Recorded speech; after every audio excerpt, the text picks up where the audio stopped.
Love marriage करा किंवा arrange marriage करा, शेवटी करायचं तर आपल्याला कामच आहे. आता ज्या बायका हाऊसवाईफ आहेत ना, त्यांना तर कामं काही चुकलेली नाहीयेत. पण ज्यांच्यावर ना माझ्यासारखा इंडिपेंडंट बनण्याचं भूत सवार असतं ना, त्यांचं तर असं झालंय, घरातली कामं करा आणि बाहेरचीही करा. आता दिवसभर काम करून थोडं लॅपटॉपमधून डोकं बाहेर काढलं, की समोर एवढा मोठा पसारा दिसतो.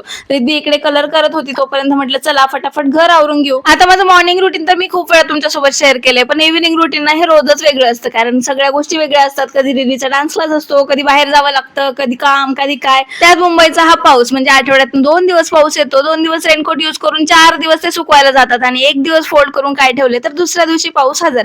असंच सध्या माझं 1-1.5 महिन्यापासून सुरू आहे. त्यानंतर ना बेडरूम मध्ये जाऊन बघतो तर इकडे असा भला मोठा पसारा केलेला होता ना, कारण रिद्धी इकडे खेळत होती. पण म्हणतात ना, ज्या घरात पसारा आहे त्या घरातली मुलं खुश आहेत असं. आणि ना सध्या बाहेर कपडे सुकवायला 2 दिवस तरी लागतात. पाऊस काही येत नाहीये, पण ऊन पण नाही आणि मी ना हवेशीरच कपडे सुकवते, त्यामुळे 2 दिवस तरी कपडे सुकायला लागतात.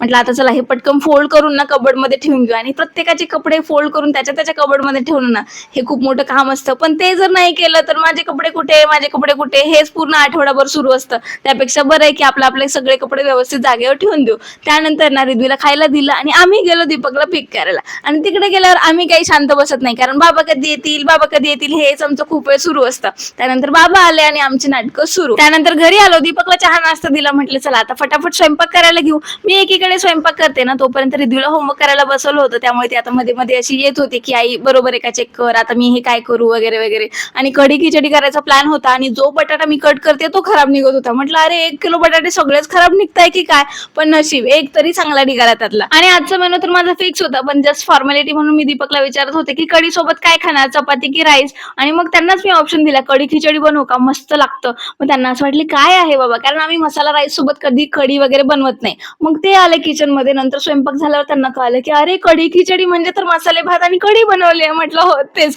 त्यांचा खूप मूड ऑफ झाला. आणि आजची कढी ना एवढी ऑसम झाली होती. कोणती गोष्ट थोडी क्वांटिटी मध्ये केली ना, खरंच तिची टेस्ट खूप छान होते. त्यानंतर पटकन भांडी पण घासून घेतली, म्हणजे जेवणानंतर जरा कामं कमी पडतात. आणि पूर्ण इव्हिनिंग रुटीन ना मी एखाद्या दिवशी नक्की शेअर करेल. तोपर्यंत ना मला फॉलो करून ठेवा.